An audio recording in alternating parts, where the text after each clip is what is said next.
Hivi wewe ndugu yangu unaosema mwaka huu lazima utanipeleka jela, mwaka huu lazima utanipeleka jela. Hivi wewe ndugu yangu, jela unakujua au unapasikia? Unaongea tu kiurahisi. Hivi unafikiria kwamba serikali ni wajinga mpaka wameamua kutengeneza sehemu ya kwenda kunyoosha watu au kufundisha watu? Mitaani umeshindikana huko.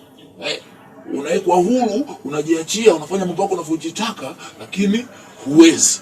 Na ndio maana mkaekewa sehemu maalum kwa ajili ya ufundishaji. Alafu kirahisi tuwete, mwaka huu lazima utanipeleka jela, mwaka huu lazima tusinye tutafanya nini? Wewe jela wanakujua wewe. Ndugu yangu, acha masiala na jela. Wewe pasikia vile vile neno jela. Lakini mambo yanayofanyika jela, yanayoendelea jela, hayafai hata kusimulia.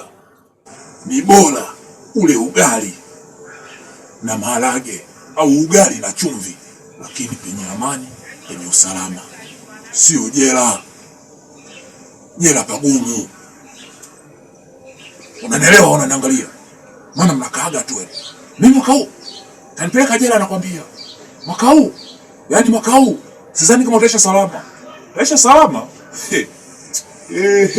Kaa na mtu ambaye alitoka jela. Sawa? Ungana kistaarabu. Akuelimishe au akufundishe jela kuna nini.